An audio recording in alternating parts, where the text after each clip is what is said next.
साथ संगत जी, प्यार से कहना धन निरंकार जी।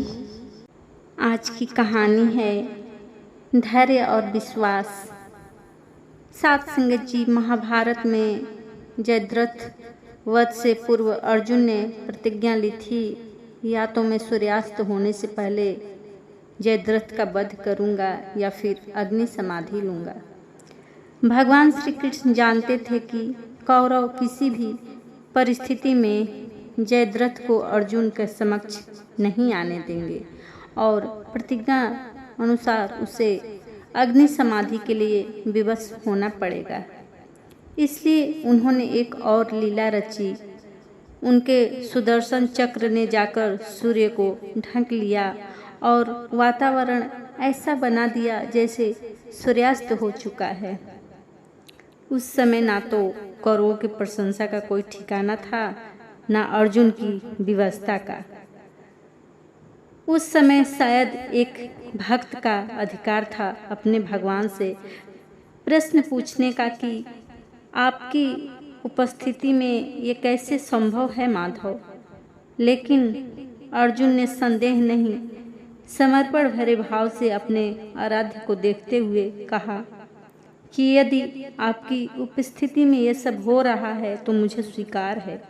जैसे जैसे अर्जुन अग्नि समाधि की तरफ बढ़ रहे थे, कौरव अपनी जीत सुनिश्चित मानते चले जा रहे थे।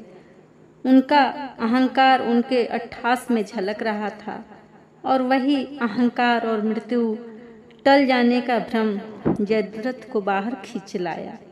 जयद्रथ सामने था किंतु अर्जुन विवश। अर्जुन जैसे योद्धा को रणभूमि में विवश खड़े देखना शायद समय के लिए भी कष्टदायक रहा होगा, किंतु अर्जुन की ओर से अब भी ना कोई प्रश्न था ना कोई संदेह। वे आश्वस्त थे क्योंकि उनके सामने माधव समक्ष थे और जिससे हिस्से में स्वयं परमात्मा खड़े हो उसकी पराजय संभव हो ही नहीं सकती। सुदर्शन हटा, सूर्य दिखा, कौरवों का अट्ठास मातम में बदल गया। जयद्रथ का अहंकार वीर गति को प्राप्त हो गया और अंत में यदि कुछ विजयी हुआ तो अर्जुन का अपने माधव में अटूट विश्वास। सार ये है कि हमें अपने जीवन में अनेकों बार अपने ईश्वर की उपस्थिति में परीक्षा देनी होती है। कुछ परीक्षाएं तो अग्नि समाधि से कम नहीं होती, किंतु ऐसी परिस्थिति में अपने धैर्य और विश्वास को अर्जुन की तरह अटूट बनाए रखें। वातावरण भले ही आपका हार का निर्मित किया जाए, किंतु अंतिम विजय आपकी ही सुनिश्चित की जाएगी।